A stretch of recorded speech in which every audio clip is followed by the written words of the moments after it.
Hello and welcome. Good morning. This is AM Language, and today this is going to be the intermediate class.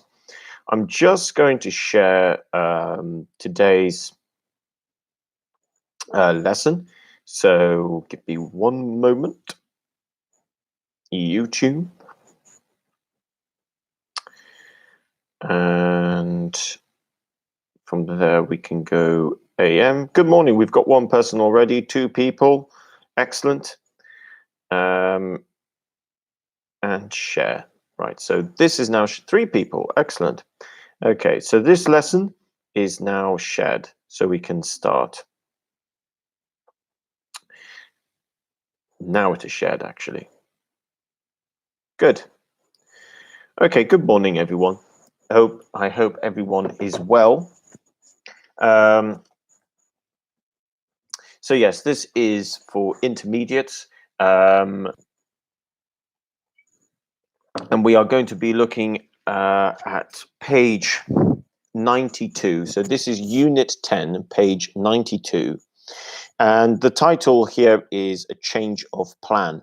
In this lesson, we're going to look at some new words, especially words to describe events. We're also going to look at a bit of grammar, in particular, the future in the past, which sounds rather interesting. And from there, if we still have time, we will probably then just have a little review over 1 or 2 other bits of language that we can look at, or actually some other things that we might not have looked at. Oh, that was it. Idioms. We didn't do the idioms, did we? Okay. So what we'll do is actually let me rephrase. I forgot, we got to about question 8. We didn't look at the idioms on page 91. So actually what we'll do is we'll do page 91, question 8, and we'll look at some of these idioms. We'll then look at some new words that we can use to describe events. And we'll finish off the lesson by looking at some grammar where we can look at the future in the past. So those are the 3 aspects of the lesson that we are going to tackle today.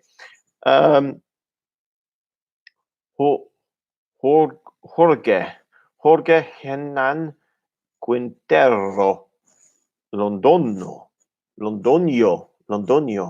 Good morning. Good morning. Thank you very much for tuning in. Thank you. Sorry if I said your name wrong, if I said your name badly. So let's begin.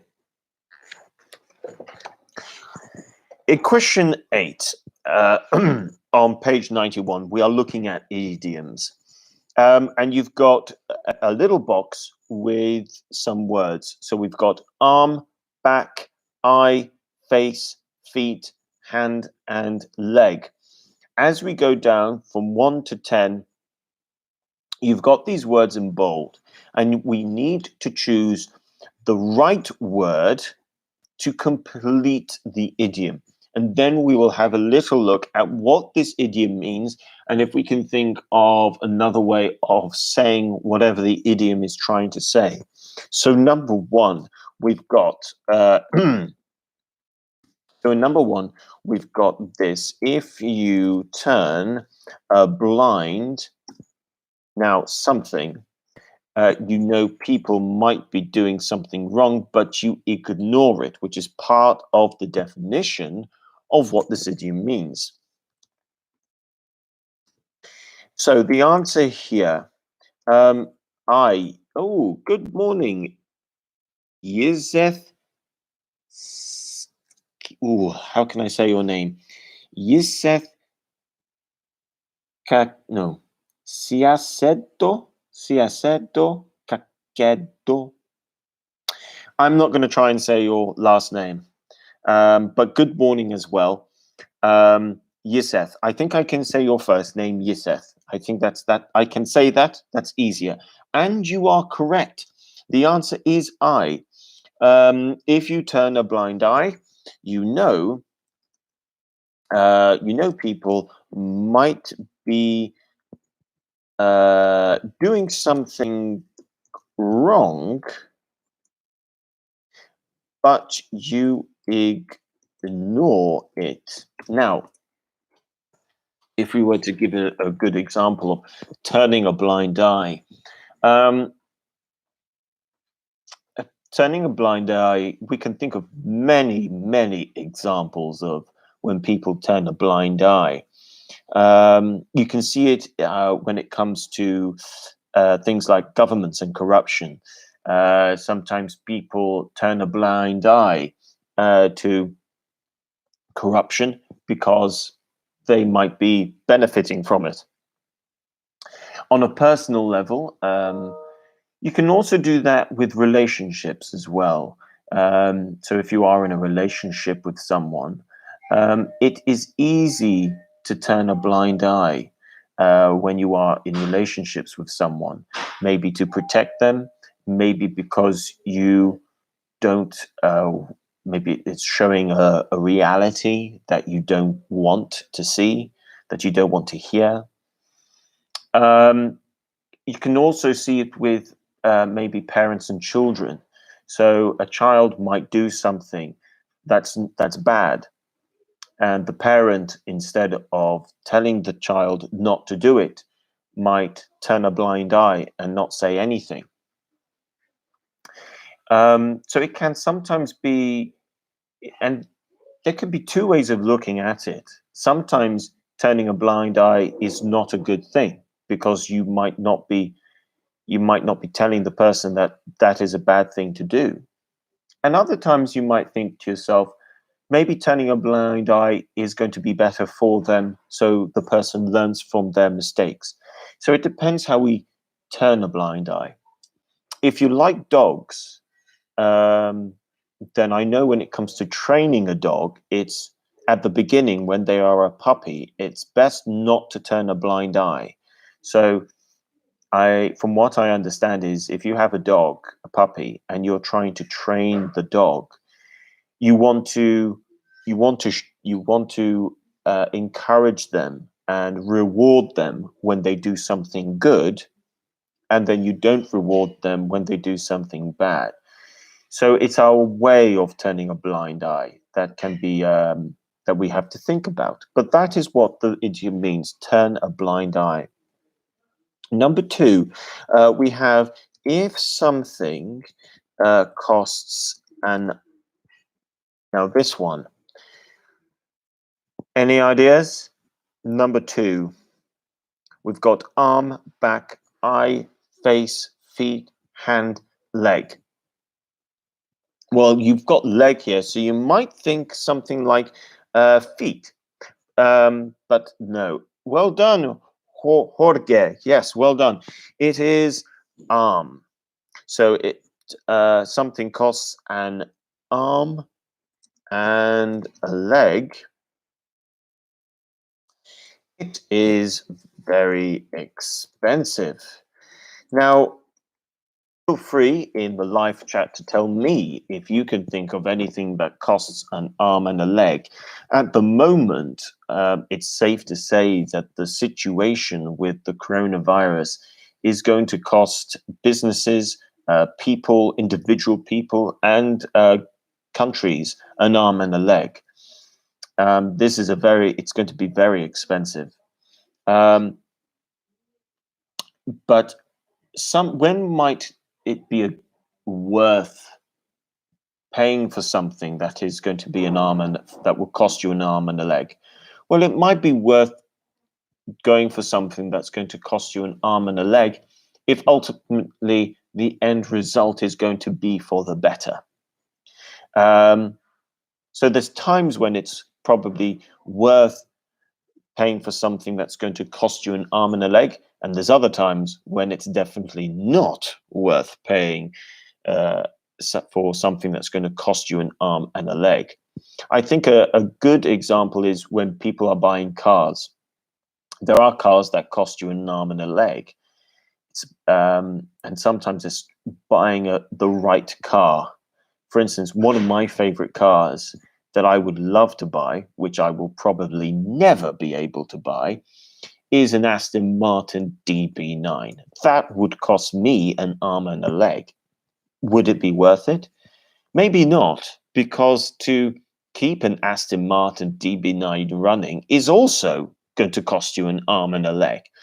So it might not be worth it. However, I suppose it depends why you buy a car. Like, you do buy cars for its practicality and functionality. But then there are cars that bring you a lot of joy just because it's an experience to be in the car. And that's maybe when an Aston Martin DB9 would be nice, just for the enjoyment of being in a nice car like that. So that's question number 2. Number 3, we've got, if you give someone a you help them. So feel free to write the answer if you already think you know the answer. So if you give, Yusef, you have gone for hand, and you are correct. If you give someone a hand, you help them. You help them. Yeah. If you give someone a hand, you help them. At the moment with the coronavirus, it can be a little bit difficult to give someone a hand because obviously you need to keep your distance. But it's really encouraging to see what people have come up with. I know that some people have come up with trying to get food to people with drones. So on the news the other day, I think this was maybe in Hong Kong, I'm not sure, but some people came up with the idea of giving people a hand by getting drones and putting small shopping bags on the drones, and then they fly the drone up to people's balconies. I thought that was a really interesting way of giving someone a hand. So I like that. I thought that was a good one. Number 4. If you are on your something for a long time, you are standing.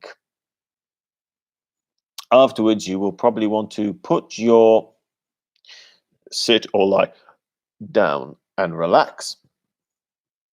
Well, I can say here that the answer for the first part and the second part is the same word. Yusef, you have gone for feet, and the answer is feet. Well done. Feet. So number 4 is feet. If you're on your feet for a long time, you are standing. Afterwards, you will probably want to put your feet up, sit or lie down and relax. So if you're on your feet for a long time, I think when it comes to jobs, I definitely prefer a bit of both. I don't want to be sitting down the whole time. And I don't want to be on my feet the whole time. A nice balance in between. But there's something very nice about getting home after a nice long day at work, putting your feet up with a cup of tea, and sitting back to enjoy the evening. Number 5. Let's see. You've got if you try to catch someone's something, you try to get their attention. If you try to catch someone's something. Any ideas?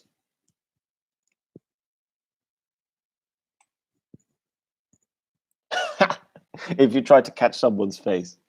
I like your thinking. I like your thinking here. No, but it's definitely it's not faith.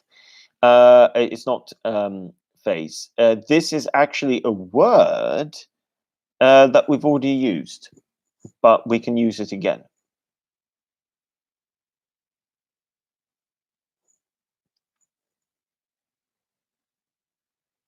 Nope, not hand. if you try to catch someone's eye. So we've got eye again.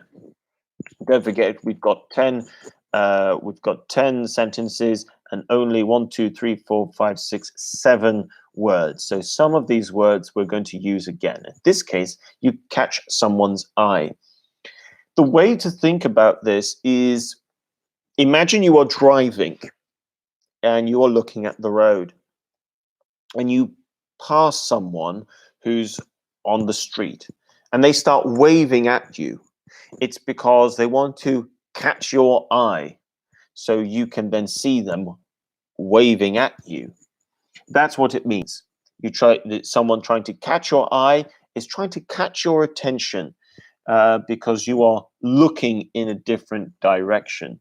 So that happens a lot when maybe you're driving or you're in the street, for example. Next one, number 6.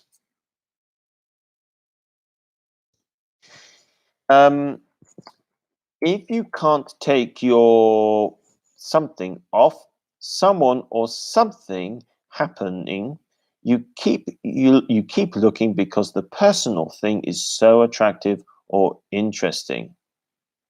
Oh, right, okay. Any ideas?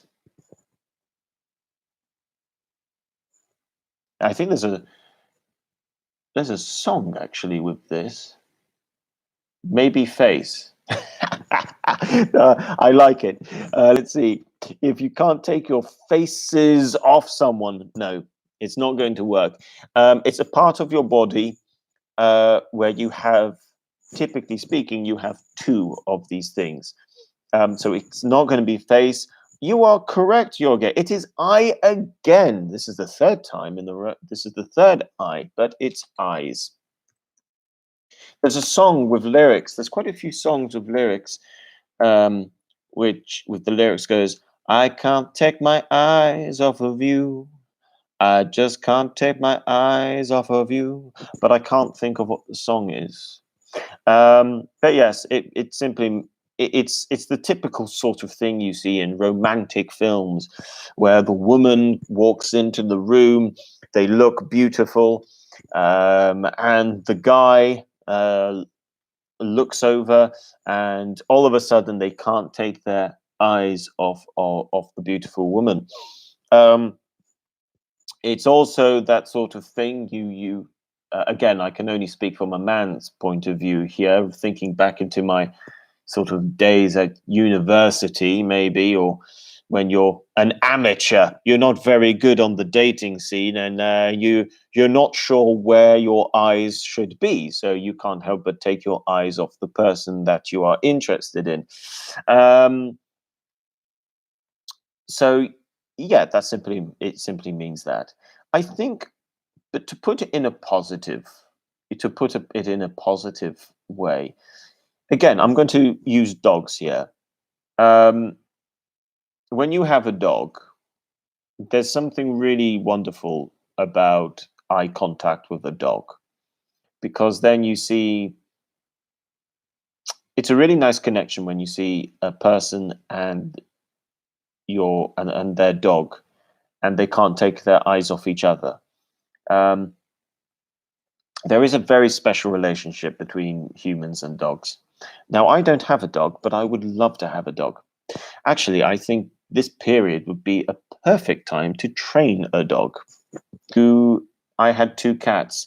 I wonder, you could please tell me in the live chat below if there is a similar relationship between humans and cats, and taking not being able to take your eyes off them. So, like I was saying, number 7, if you talk or do something behind someone's, you say or do something unkind when the person doesn't realize what you're doing. I'm going to give you a chance here to let me know what you think the answer might be. It's going to be a part of your body, but this time you don't have 2 of it. You only have 1 of it. So here you're looking at either face or back.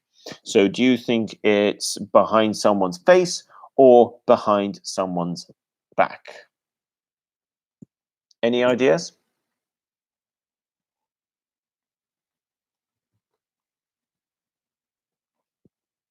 Well done, Yusef. You are correct. The answer is back. This, in terms of, this is also what we would call, this ties in with gossip. So if people are gossiping, they are talking behind someone's back. And that's usually closely linked to gossip as well. Number 8, we've got if you make or pull a your expression shows you don't like something. Now, I would say when we are thinking of this, you can think of Mr. Bean, Rowan Atkinson. He's very good at doing this. A lot of actors, especially actually in many ways, whether it's comedy, action, drama, or horror, people do this a lot. It's a part of your body. Again, it's only one part of your body. So please let me know what you think the answer is. To give you an idea, though, if you watch Bruce Willis only has maybe 1 or 2 looks. He doesn't have any more than that. Hand. No. Actually, if you pull a hand, it's actually means something quite different. I think no, but it's not hand. The answer actually is face. So if you pull a face, it's like a, oh, that's pulling a face. So Mr. Bean pulls a face. If in horror movies you see people pull a face of horror or like ah, so that would be pull a face. Or pulling a stupid face, like oh, that would be pulling a stupid face. But you do have certain films where actors don't pull a face. Again, I think another one is if you watch Sylvester Stallone. Is it Sylvester Stallone? Oh. Yeah, he doesn't pull much. No, yeah, he does pull faces. But some actors I know don't pull faces. They just have the same look, a bit like Bruce Willis. He's only got 1 or 2 looks. Number 9. If you say, I'm just pulling your it means that you are not being serious, you're just joking. The answer here, we're running out of things here. Any ideas? I'll give you 10 seconds and then I'll tell you the answer.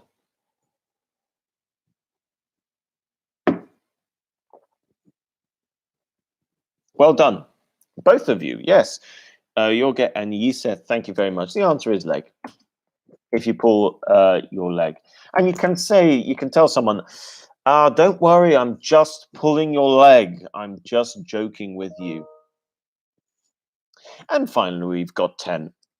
If a situation or argument gets out of, it becomes a problem that is difficult to control.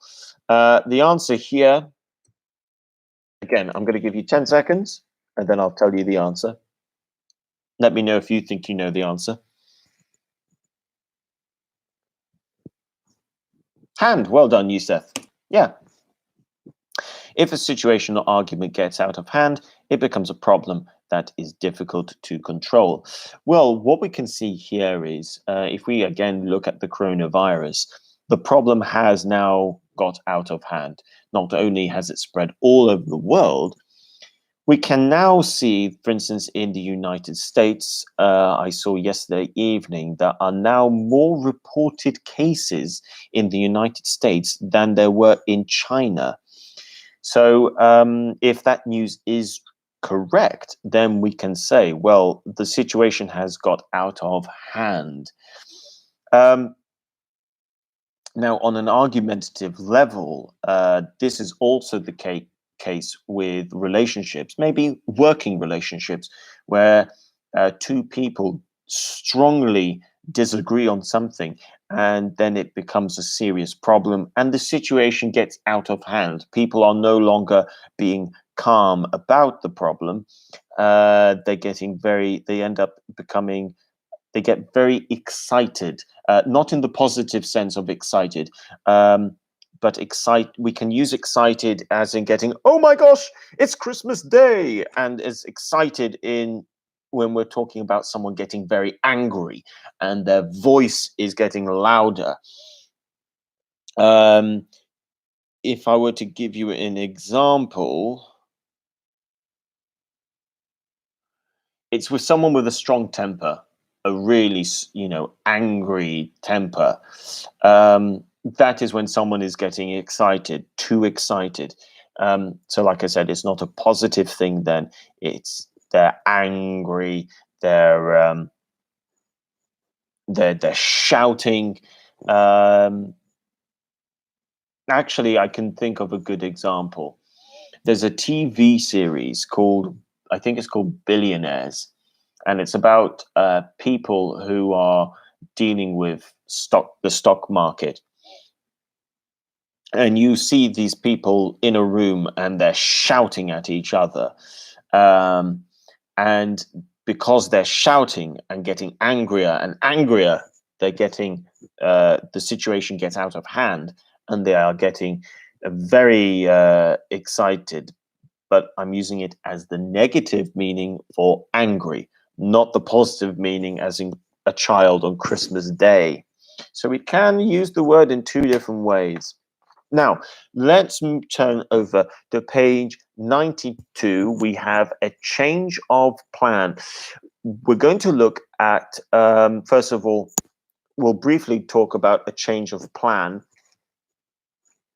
It says here, write down 3 places you have been to in the evening recently and think about the following. Where each place is, how often you go there. I'm not going to do that because we haven't been anywhere. We've been on lockdown for 2 weeks, so we can't answer that question. But in terms of a change of plan, at the moment, we are all having to change our plans in some way because of the coronavirus. So you had a plan, something happens, and you have to change your plan. You have to go in a slightly different direction. And that's simply what it means. So if we look at vocabulary and specifically describing events, someone's ringing my bell annoyingly. Vocabulary, describing events. One moment, I'm going to see if someone can answer that door instead of me, because this is going to keep on going probably. It's really annoying with these electronic ones.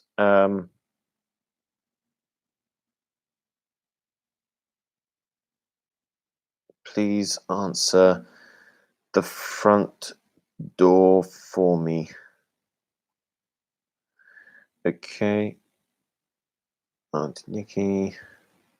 Okay, good. I think the door has been answered. Phew, that was annoying.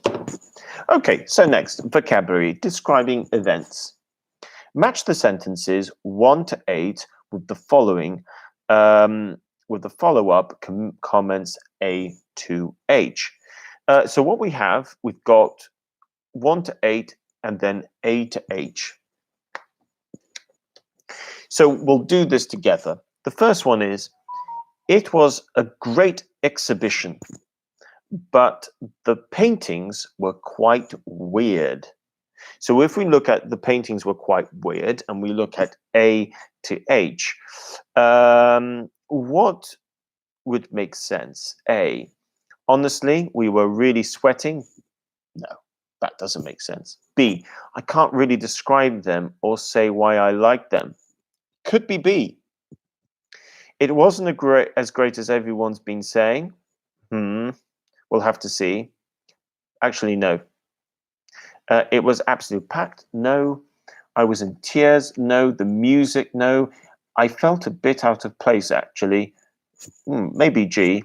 And H, we actually left halfway through. So the exhibition was great, but the paintings were quite weird.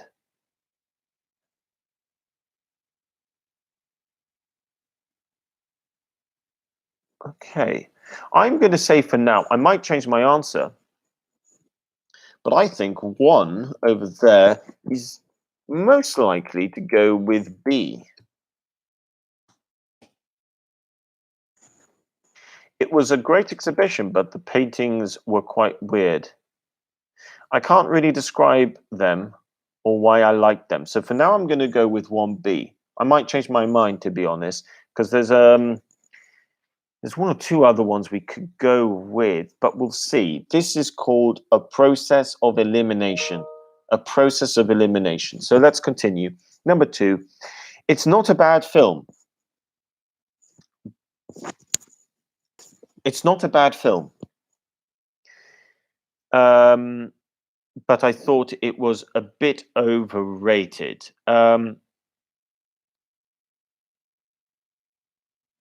So let's see. It wasn't as great as everyone's been saying. Maybe C. Actually, I think it has to be C, looking at it. So number 2 is going to be C. I'm going to say number 2 is with C. Yusef, thank you very much. I'm glad that you agree with me.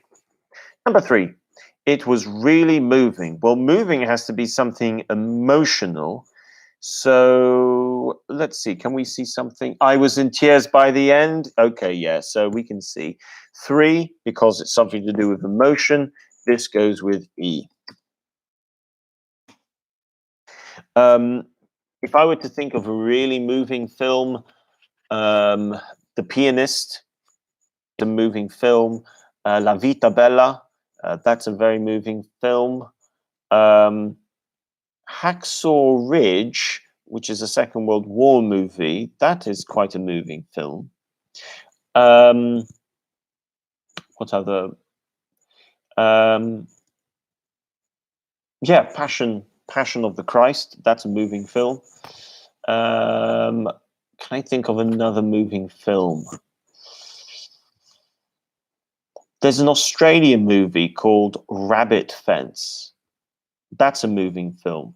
It's about 2 Aboriginal children who are separated from their parents. And it's their story as they walk across part of the outback as they try to find their parents. If I remember correctly, that's a moving film. Some people might say Will Smith's film, The Pursuit of Happiness, is a moving film. It is a moving film, but it's I personally I don't really like those films where it's 95% depressing and just 5% good at the end. That's too much. I can only watch them once, really. Number 4, it was completely sold out.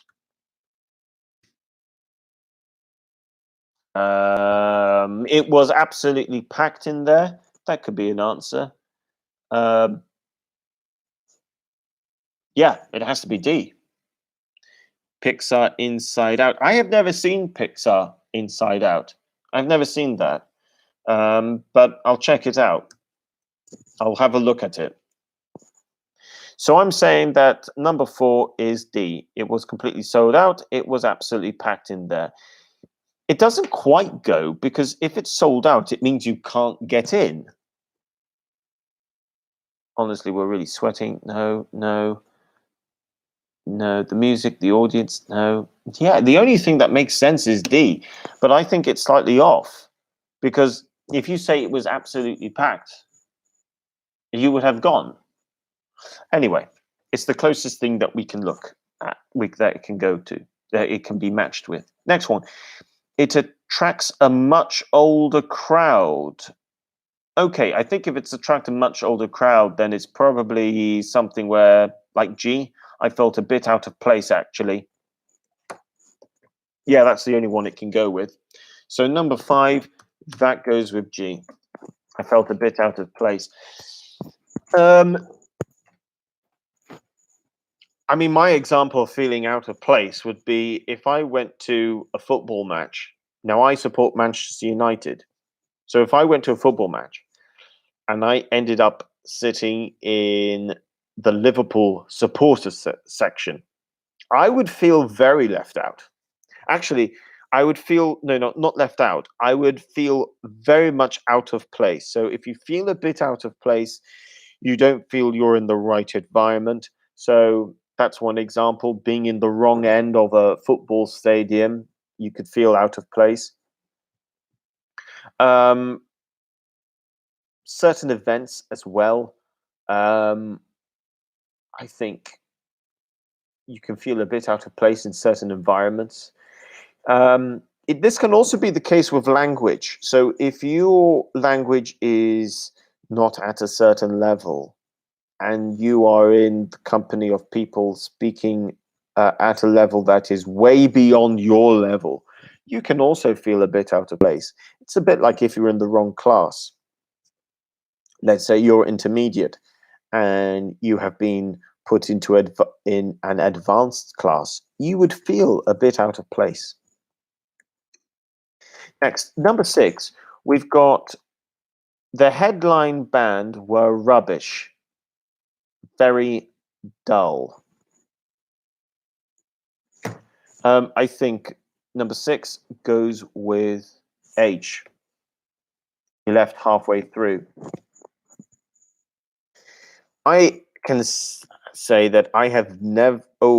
I've never been to a concert. Yes, Yuseth, well done. It's 6 is H. I don't think I've ever been to a live music event where I have left halfway through. I can think of films in the cinema that I found very dull where I left halfway through, but I cannot think of any live music events that I've left halfway through. And next one, number 7, we've got it was boiling hot in there. Okay, this goes with A. Honestly, we were really sweating and we could hardly breathe.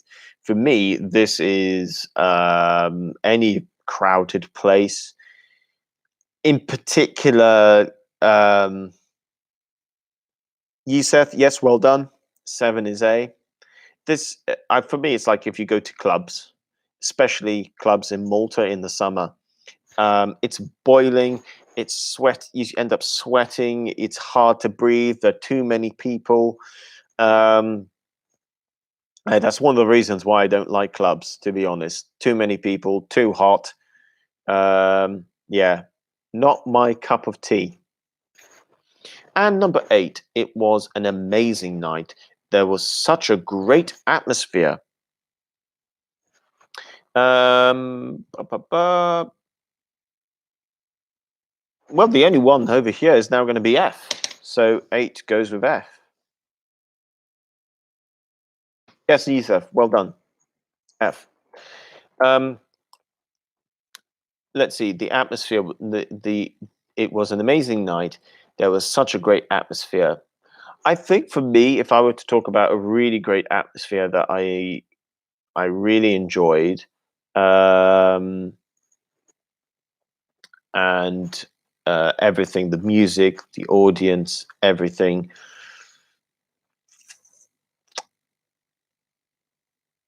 By process of elimination, yes, well done, Roger. So this is what we've done. We've just gone through. It's a process of elimination, and we end up knowing the answers for all of them if we can know the answers for most of them. And we can then, anything that we're not too sure about, we can try and work out. For me, the music, the audience, everything, for me, this describes when the last concert I went to. Uh, that was a long time ago now. But I've actually a few concerts. I went to see Coldplay live once at Wembley in London. That was brilliant. Before that, I had gone to see Muse live as well. Now, I really like Muse, but I like the old days of Muse. I don't like modern day Muse, but their live concerts were brilliant. One band that I would love to see, and I don't think I'll ever get to see them, is AC/DC. That would be brilliant. Okay, so here that's what we've now done. We've gone through. We've looked at some of these words. Feel free to share with me some of your thoughts and your ideas of your personal, uh, your personal examples. Now, let's move over to page 93. 93. Because we've got 20 minutes left, and it gives us enough time just to look at what we are talking about. Grammar. The future in the past. What does this mean? Well, there are several different ways of talking about plans. Promises, predictions that you made in the past. Often the reason these things are talked about is because they never happened. They failed to come true. Now, can I think of a good example? I can actually.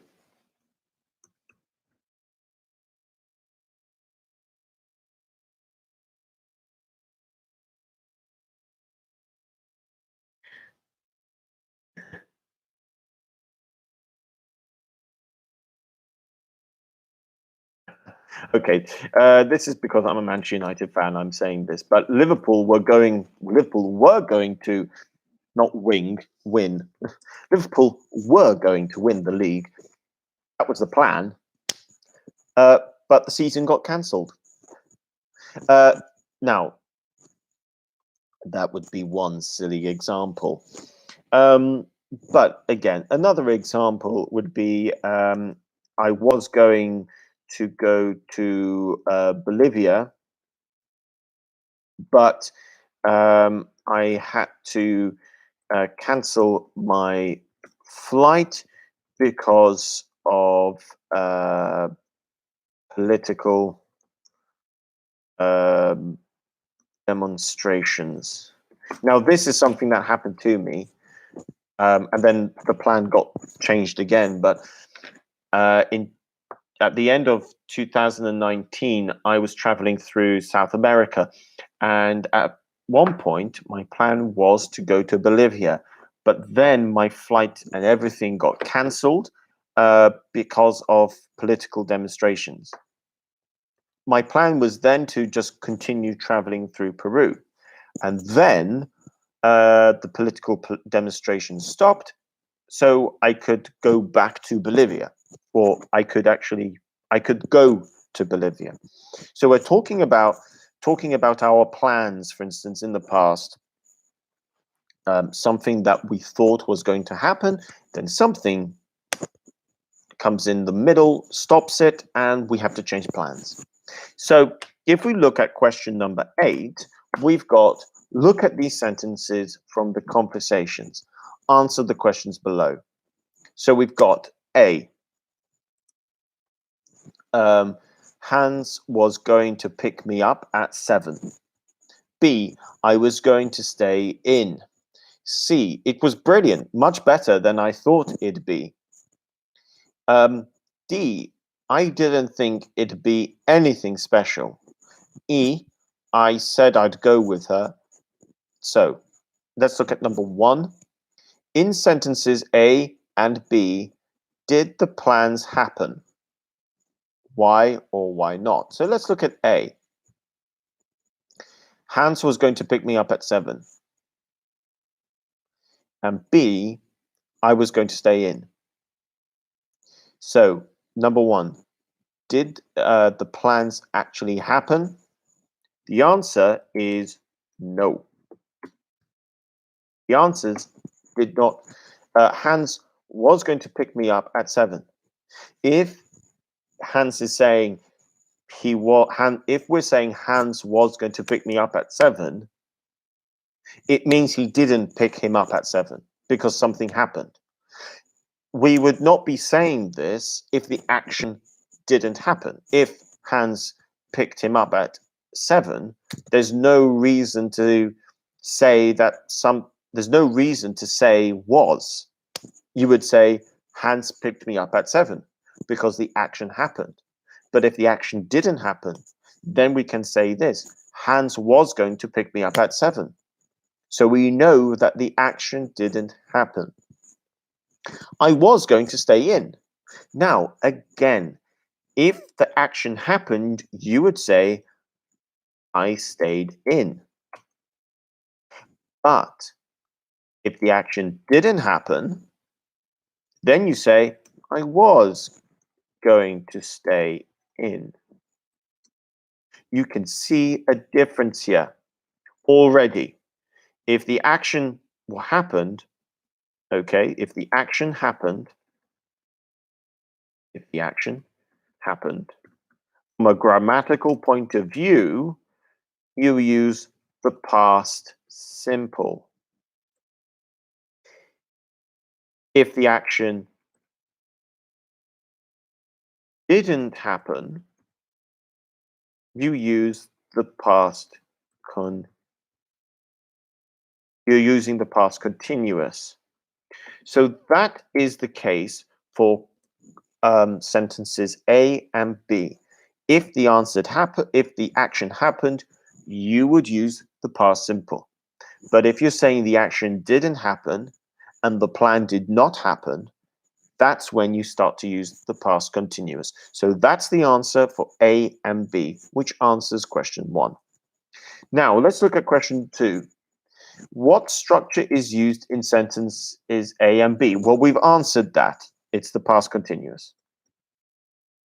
So I actually answered question 1 and question 2 at the same time. Question 3. What were the original thoughts, promises that sentences C, D, and E are describing? So sentence C, it was brilliant, much better than I thought. D, I didn't think it'd be anything special. And E, I said I'd go with her. So what were the original thoughts, promises that sentences C, D, and E are describing? So let's start off by looking at C.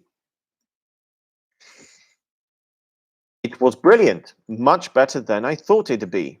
Well, if we're saying it was much better, if we're saying it's much better than I thought it would be, then we're saying we thought it was going to be bad. So in this case, we're saying thought in the past, the thought in the past before the action happened was that let's say the event was going to be bad. But after the event,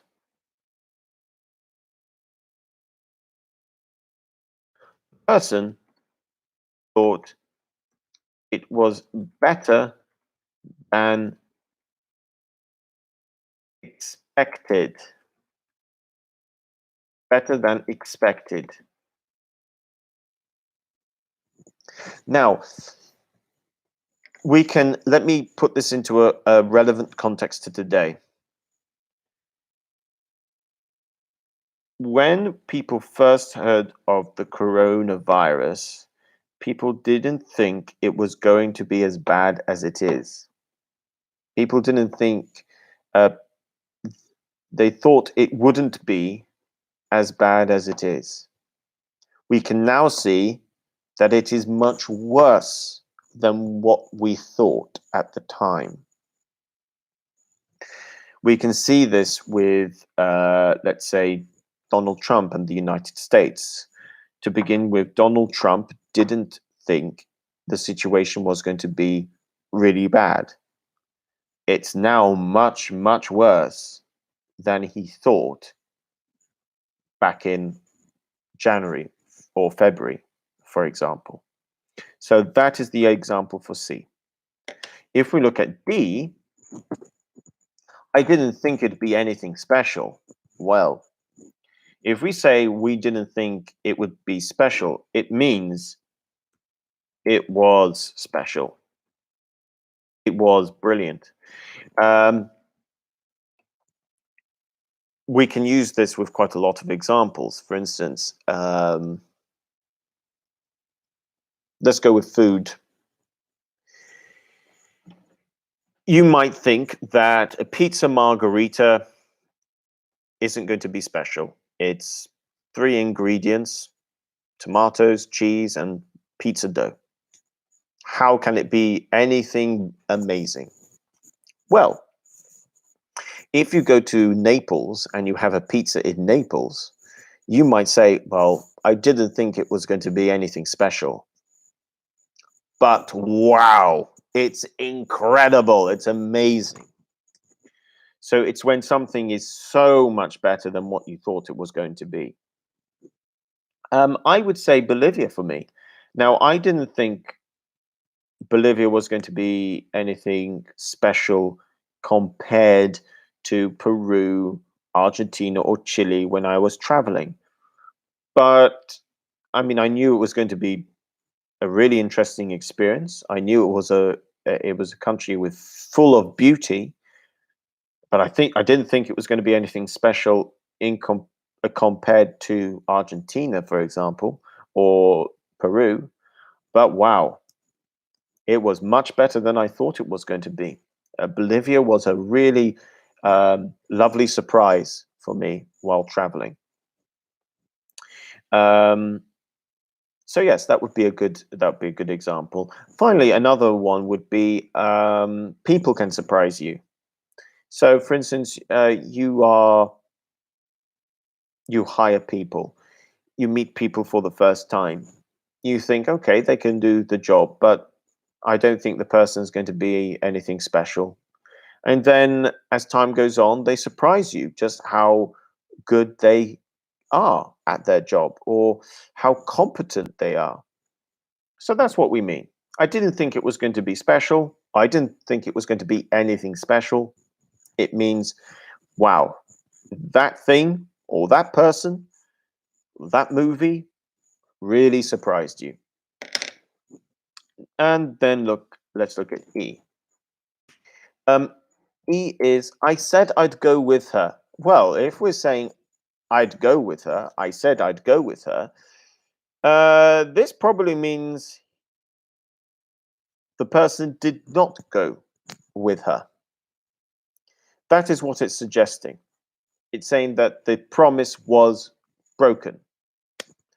I said I'd go with her, but in the end, the person didn't. So here we're just saying a promise is, let's say a promise is broken. Now, it does depend on the context because you might have surprised someone. So, for instance, the person might say, why did you come with me? Well, I said I'd go with you. So it doesn't always have to mean a promise is broken. The context with that one makes difference. Let's look at 4. What is D short for in sentences C, D, and E? Well, it's quite simple. This is would be. The D, so number 4, the D, the apostrophe D here is short for would. I said I would go with her. I didn't think it would be anything special. I thought it would be. So D is short for would. And number 5. What tense is used in sentences C, D, and E? Let's see. It was brilliant. Much better than I thought it would be. I didn't think it'd be anything special. I said I'd go with her. Past simple. Yeah. So unlike A and B, here we're using the past simple. And this is, again, we're using it because we're talking about something that has surprised us in some sort of way. So that's one way to think about it. If you're talking about something that's different because it surprised you, then we use the past simple. So that is how we can use the future to explain the past. Let's look at, because we've got 5 minutes left.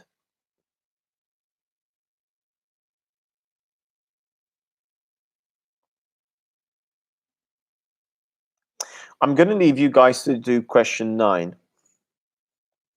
So in your spare time, try and do question 9. Leave your comments in the comment section below. I will look, and if you put your answers there, I will tell you if you're right or wrong.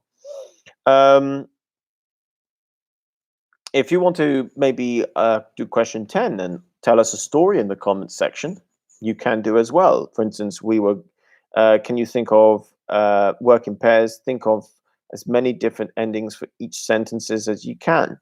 Yeah, number 10, if you want. You can also do number 10 for your homework, and you can tell us in the comments section.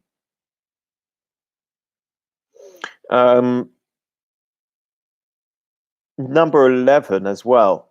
Again, if you want to try and answer questions in number 11, you don't need to answer all of them. You might just want to pick one, but if you want to, you can leave your comments in the comment section below, and I can have a look at them later, and I could tell you if that looks correct or wrong, or if there are some small errors. But I would definitely tell you, try and write here. Make time to try and write your own examples. And if you do write your own examples, you can still share, and we can still help you with that. Well, guys, thank you very much for coming to today's lesson. Please, today and over the weekend, please look at our social media posts, especially Facebook. I'm going to put up the schedule for next week regarding anything to do with YouTube, as well as there might be some more information as well that would be useful. Yisa, thank you very much for joining in and commenting. Same with you, Yorge. I'm sorry, I'm probably saying your name wrong, but thank you for commenting. Thank you for taking part. Have a great day. And I will see you next week, probably at some point. All the best. Stay safe. Like the video, subscribe to the channel if you haven't already, and share the video as well with other people who you think might benefit, who might enjoy this video. And also turn on the notification bell that will tell you whenever we're going live. Bye for now.